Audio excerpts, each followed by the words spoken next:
Hi, everybody. Today is May 28th, 2025. It is a Wednesday. Typically, what I do on Wednesdays is I either write a little something or record a little something that is strictly for the Patreon page or for the Substack page. So for the patrons and the subscribers, the paid subscribers on Substack, they usually get a little something on Wednesdays. Today, though, I'm making it public because this particular topic felt important and it felt like a continuation of a conversation that we started all the way back in 2020, if not before. And what I want to do is share some screens. And so when this is I'm pre-recording this, and then this will be uploaded as a video for everybody to take a look at later. The first thing I want to do is talk about the message that Robert F. Kennedy Jr. gave yesterday when he was on Twitter, and he made a 58-second Twitter announcement with Jay Bhattacharya, and who's the director of the NIH. And then I think the director of the FDA was also there in front of him, or standing next to him in front of the camera. So what we'll do is I will play the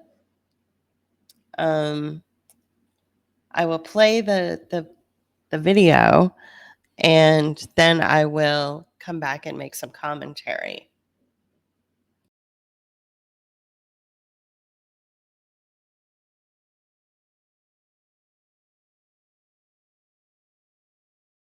Hi, everybody. I'm Robert F. Kennedy Jr., your HHS Secretary, and I'm here today with NIH Director Dr. Jay Bhattacharya and FDA Commissioner Dr. Marty Makary. I couldn't be more pleased to announce that as of today, the COVID vaccine for healthy children and healthy pregnant women has been removed from the CDC recommended immunization schedule.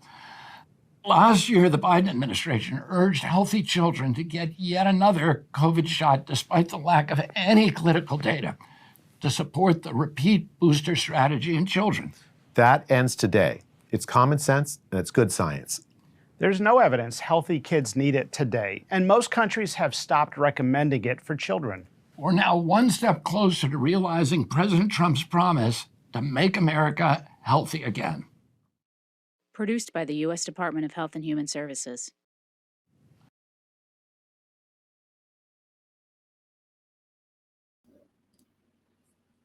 Okay, so hopefully you guys heard that. So what I want to do is show you, just these people here, Jay Bhattacharya and this other guy, and Robert F. Kennedy Jr. They basically represent something called the Barrington Declaration, which was a document that came out in 2020. So let me go ahead and share that.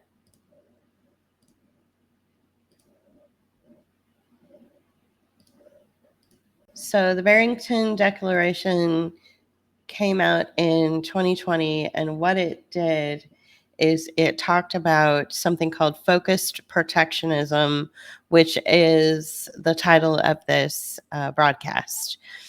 And focused protectionism means that they felt that the method by which the government and the various states and private sector forced people to lock into their own homes or lock down, forced people to go into testing, forced people into quarantining, keeping family members away from each other. They felt that that was very extreme, and that should there be another pandemic, or should there be another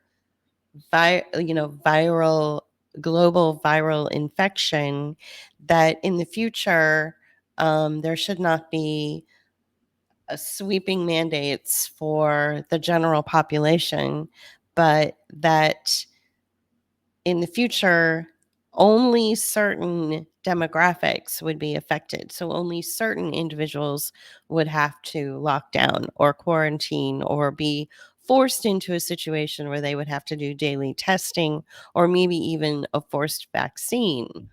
And so that's why it's called focused protectionism. And it targets what they consider to be vulnerable individuals. And their definition of vulnerable individuals right now is the elderly and the disabled. So those with pre-existing conditions or disabilities, and then also the elderly. And I was against the Barrington Declaration from the onset of it, from the very beginning of it. I knew that it was not a good thing. So far, they have almost 1 million signatures from people, from various doctors and scientists and ethicists, even around the world, saying that they are on board with focused protectionism or focused protection. Um, and you can read about it. It goes into great detail about what's involved. And here are all the people that have signed it. Martin Kildorf, who I'm sure, or Martin Kulldorff, who I'm sure you've all heard of, Sunetra Gupta, and then, of course, Jay Bhattacharya, who's now the director of the National Institute of Health. And then, of course, all of these are the co-signers, various people jumped on board. And I remember when there was this huge event somewhere, I think in New England, where this document was drawn up, and it was treated as if it was some other, like some constitution or something. I mean, it was treated like it was this really historical document that would forever change, for that would forever protect us from forced quarantining or forced testing or forced closure of businesses, things like that, all the things that we were super concerned about back in 2020 when it was happening. So, but I never supported this. I never ever thought that this was a good thing. When you have documents that come out that say we want to make sure that certain members of our society do not have freedom, do not have the freedom to go to work, do not have the freedom to say no to testing or a vaccine, then that's not a good thing. That's actually closer to Nazism than it is to a constitutional republic or what you might call freedom. So I'm against it.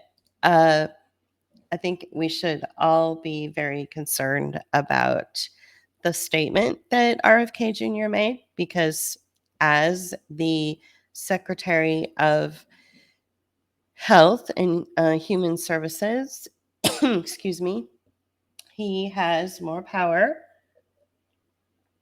than most people, or than anyone actually, in his, in the government right now. But let's go back to the statement he made about how the CDC is taking away the child and adolescent immunization schedule, or taking away the COVID-19 as part of it, COVID-19 vaccine as part of it. So here's the child and adolescent immunization schedule by age here at the CDC's website. And let me just go ahead and scroll on down. So this is, if you look here, this is birth to 15 months. And then, of course, it goes into, the ages. So from birth to 6 months, they need 1 dose of the maternal RSV vaccination. And then from 6 months to 15 months, they need 1 dose of another vaccination.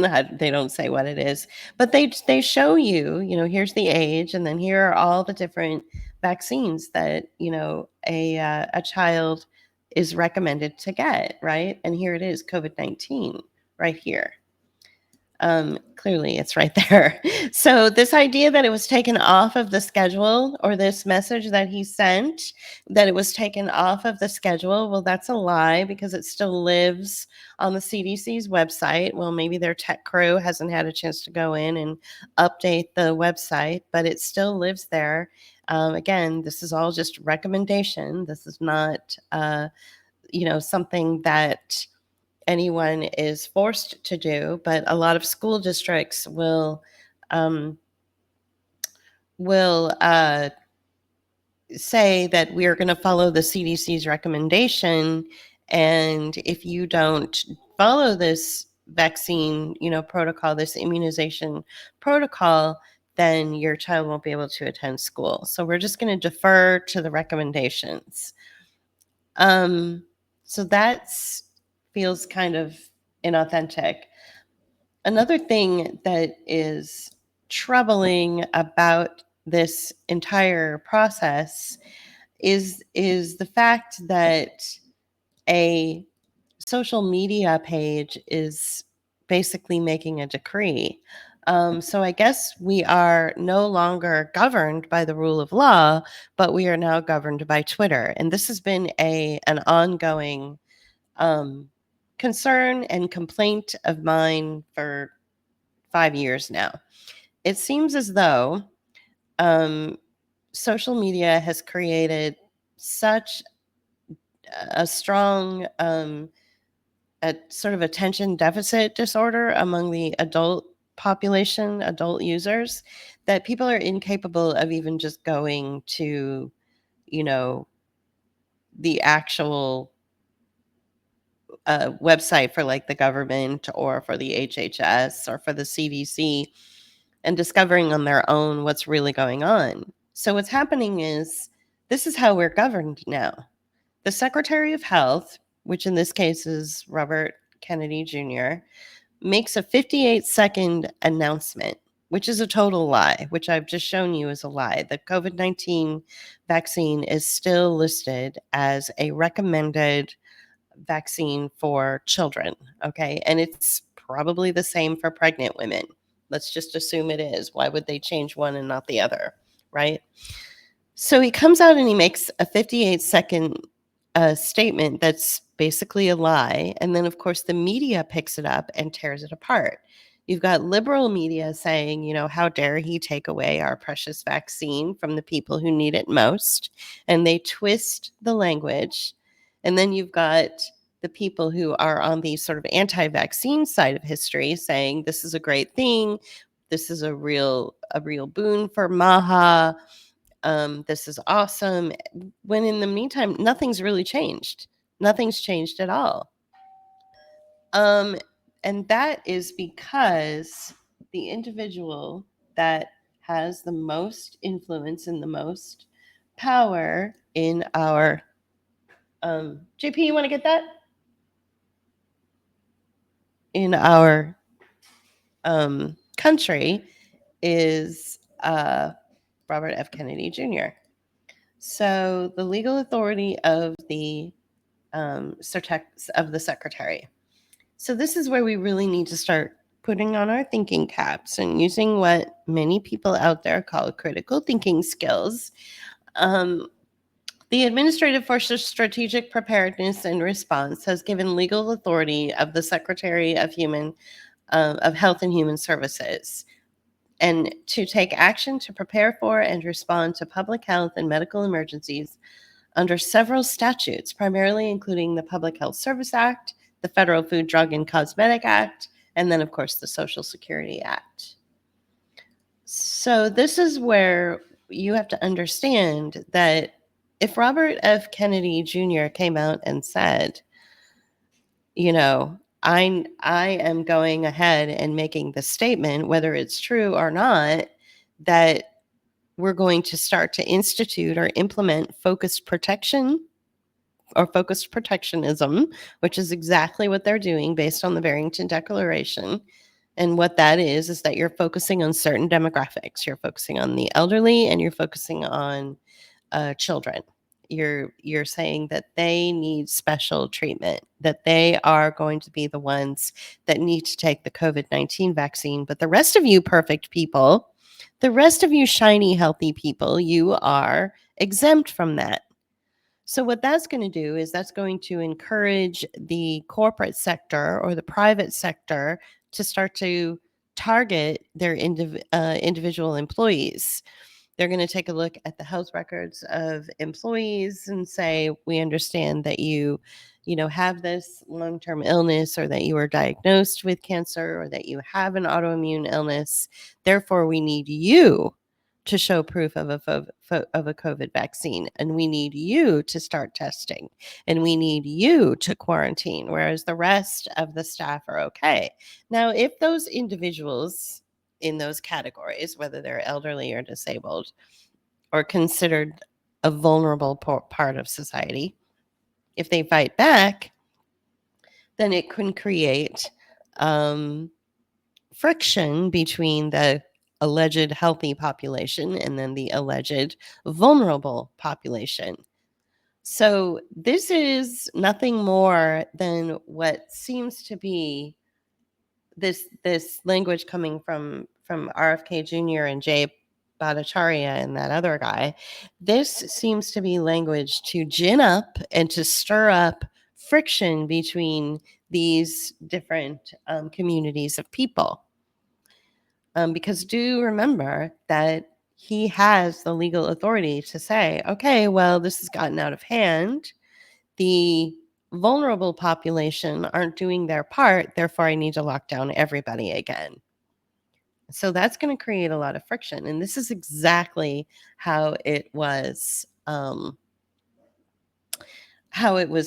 implemented and sort of instituted at the beginning stages of the Third Reich and the whole downfall of human rights. Because it wasn't the Jews that were attacked first, and it wasn't even the gypsies or the creatives. It was the disabled and the elderly that were attacked first, removed from society, basically quarantined, and then ultimately killed off. And then once they felt satisfied that they had done that, then they went after the K population, and then they went after the creative population, and then they went after the Jews last, from what I understand, if my history books are taught me correctly. So that is what I see is happening here, is that they're going after this population that's they are saying is vulnerable, and there are many disabled people and many elderly people in the American population that would be very offended if you were to call them vulnerable, because they're not. They don't consider themselves vulnerable. They just consider themselves a little bit different. But the legal authority of the Secretary of Health and Human Services is something that we need to pay attention to. So just to sort of prove my point, let's go ahead and head over to the say to the Health and Human Services.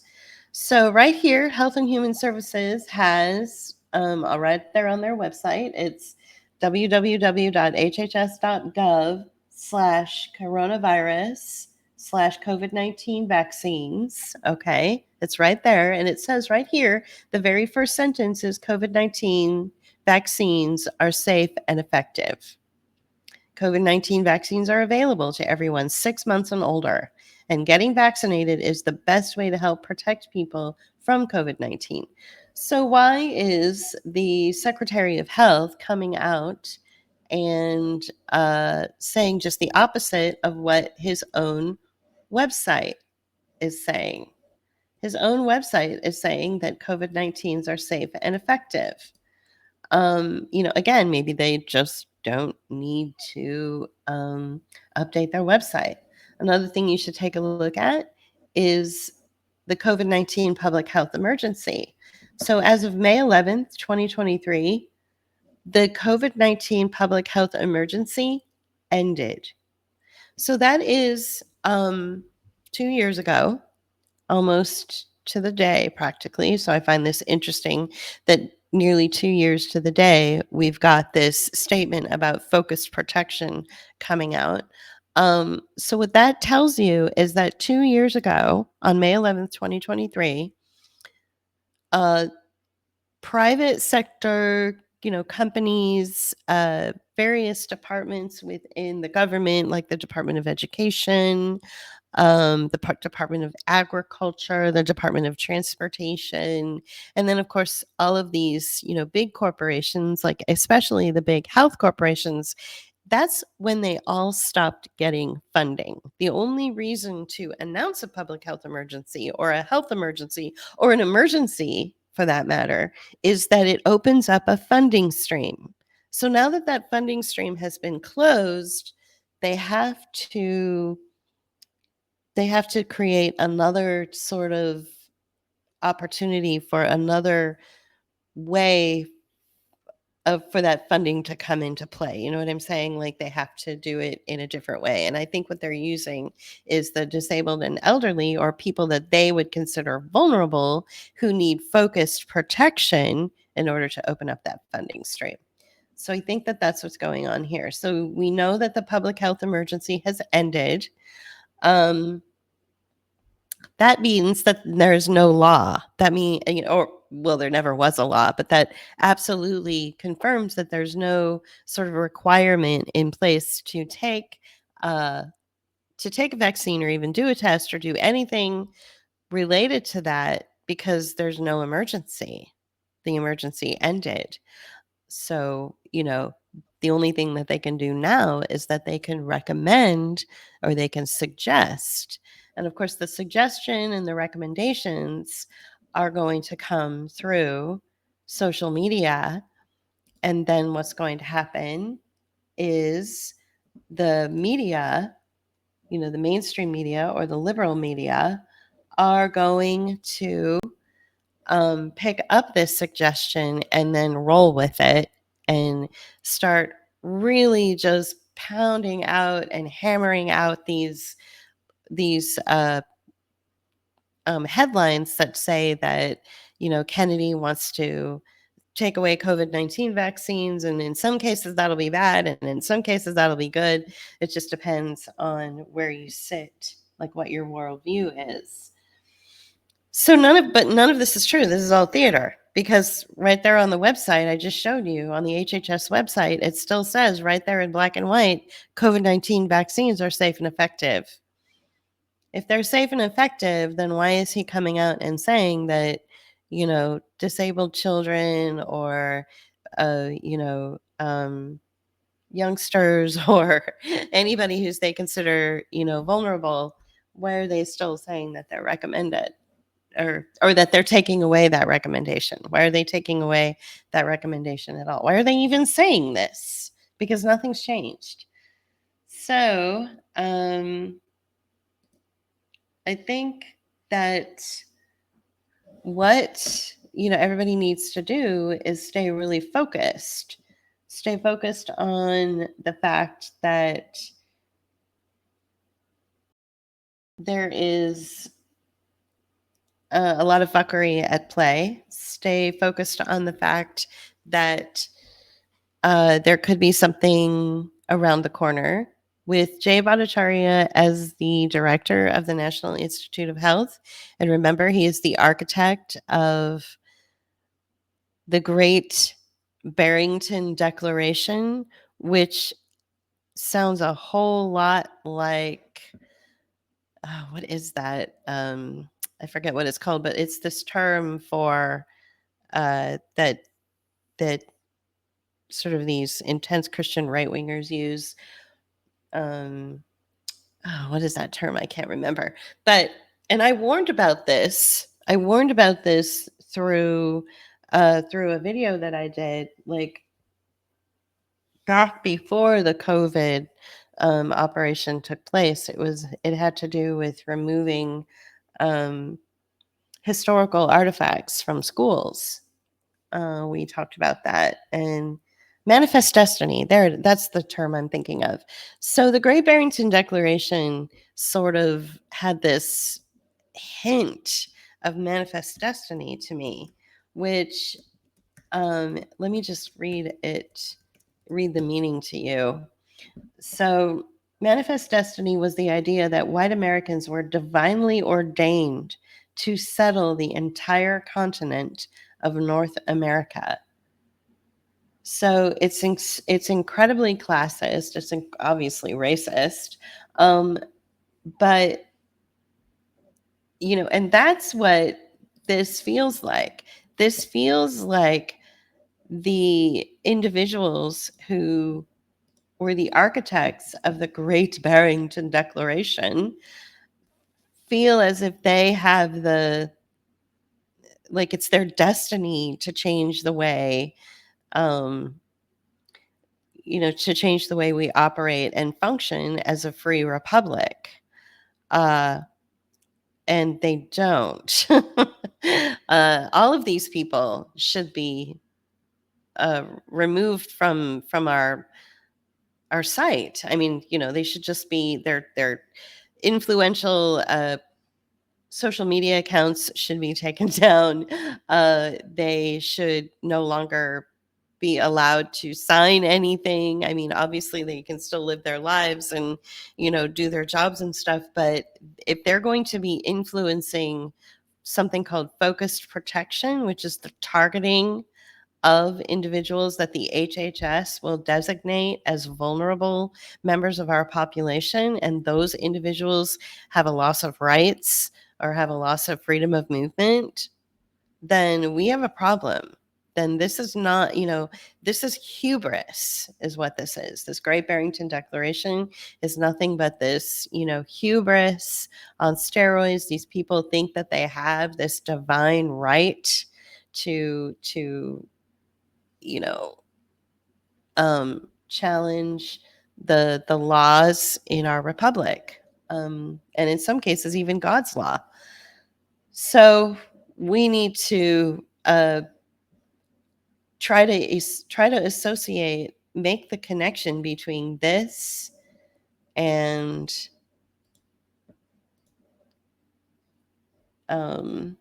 this.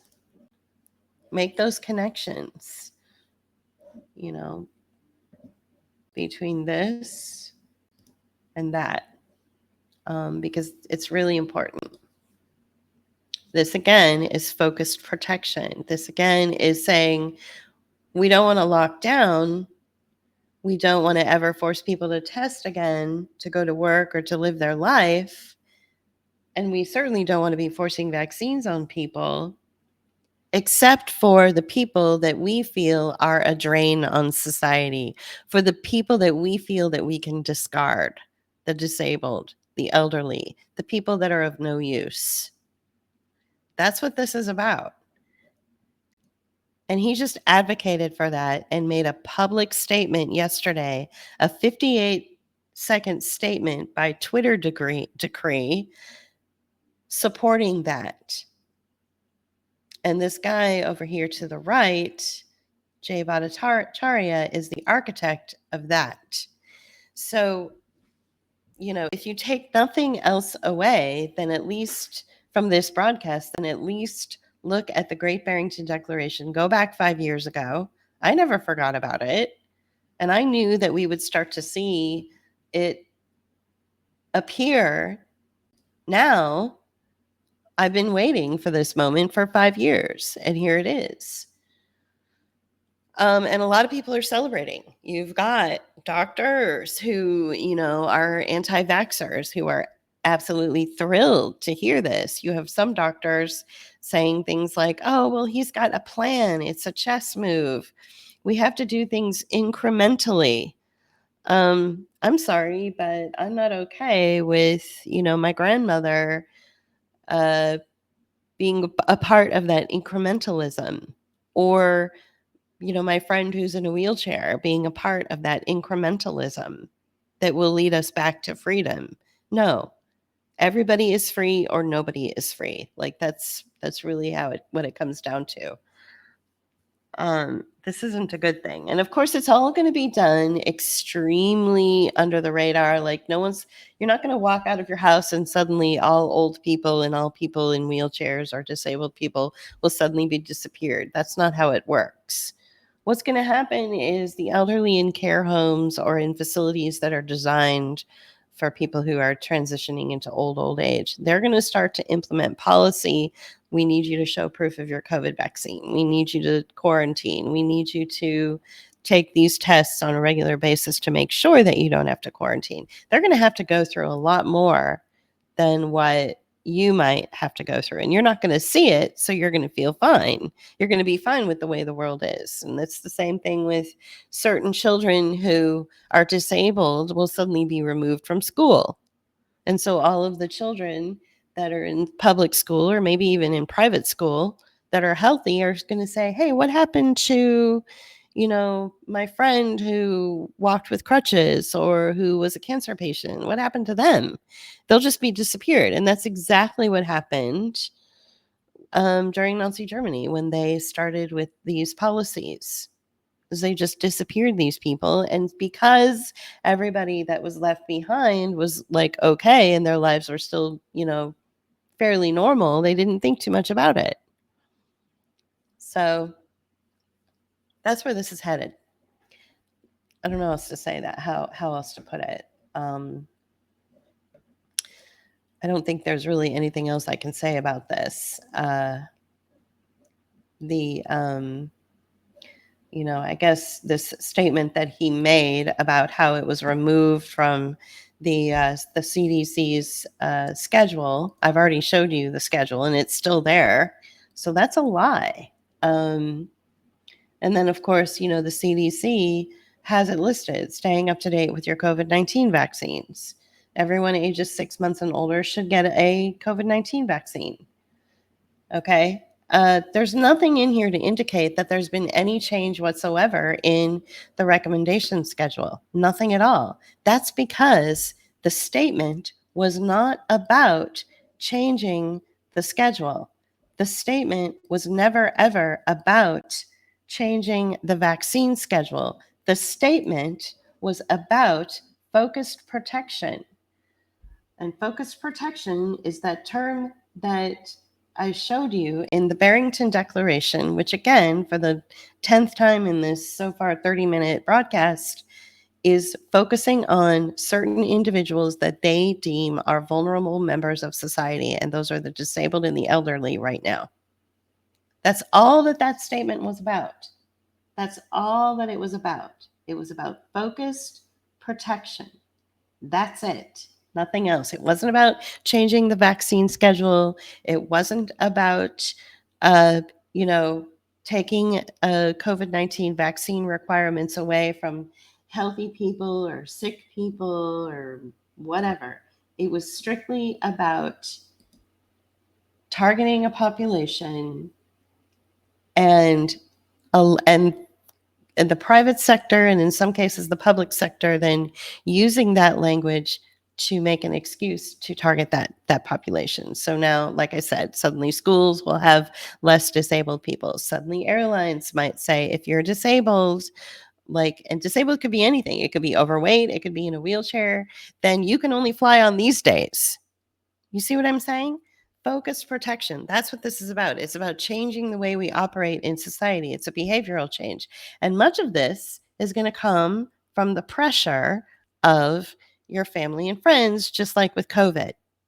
You didn't need soldiers outfitted with machine guns to knock down your door and force you to take a COVID test before you could go to Thanksgiving dinner. Your brother asked you to do it and you complied, or your aunt or your cousin or your sibling or your mom. This was all about making sure that society policed itself. And that statement that Kennedy just made is all about that. That's what this is about. He's just going to make a statement, which isn't even true. Other people are going to pick up on that statement and they're going to say, hey, don't you know our cousin that has cancer? They need to take a COVID test before they can come to Thanksgiving dinner this year. not the rest of you, because the rest of you are not that vulnerable population. But they need to, and they need to show proof of a vaccine before they can come to grandma's, 90th birthday party. So this is all about society picking up on this particular 58-second statement and then running with it. And then we go around policing ourselves and, being what I consider really unethical to each other on a social level. So it's all fucked up. And yeah, it's only going to get worse. So let's just keep that in mind, try to keep our wits about us and not get too carried away with what we perceive to be good news. All right, this is about focused protection, and it's acting as cover for the disappearing of what they would consider the most vulnerable in society. So if they can get away with this, so COVID was the trial balloon, right? Let's see how far we can take this. The most intelligent, astute, well educated people in the world fell for this. So that's good. They feel accomplished in that sense. So now let's take it to the next level. Let's see if we can get individuals to just fall all over themselves to disappear the elderly and disappear the disabled. And they'll do it for us. We don't need jackbooted thugs. We don't need, the military outfitted with machine guns. We don't need, the cops. They'll just do it for us. The individuals in society, citizens, will just police themselves. So I feel like we sort of failed the first time around collectively as a society. We did. I'm not saying you or me, but in general, because 100% of us didn't fight the COVID narrative and didn't fight the bullshit, that means that we kind of all failed. And we are now all sort of at the mercy of that failure, even those of us who did fight it. So now that they feel that they got away with it the first time, they feel that they can start implementing these smaller unethical statements to see if they can influence society in this way. So when's it going to end? They're going to start with what they consider the vulnerable population that needs focused protection, which is again the elderly and the disabled. So when does it end? Then what? What about the autism community? Will they be affected next? What about the trans community? What about people who are poor? Like when does it end? If you allow this to, if you say, oh yeah, sure, let's go ahead and let those people who are diagnosed with an illness, let's force them into quarantine and force them into taking the COVID shot and force them into taking testing and all this, and you're fine with that, then what happens when they need to take it to the next round? So maybe it's everybody who makes $100,000 a year or less is targeted. When does it end? That's why this Barrington Declaration statement was so insidious. Why it's so insidious, because they specifically say vulnerable populations need focused protection. Yeah, well, you can just say that anybody with, brown hair is a vulnerable population or a vulnerable member of society, right? Anybody with, hazel eyes, anybody who wasn't born in the United States. I mean, come on. And isn't that also where this language seems to be going to? You've got a lot of pushback on the immigrant population as well. So how far are they going to take this? And that's what you should be asking. You should be celebrating. You should not be celebrating because nothing's changed, but you should be asking yourself, how far are they going to take this? All right? Focused protection. It's not, it's bullshit. You don't want it. It's not a good thing. All right. Thanks for listening. Have a great Wednesday. I'll see you all on Friday for the Friday reading. Bye.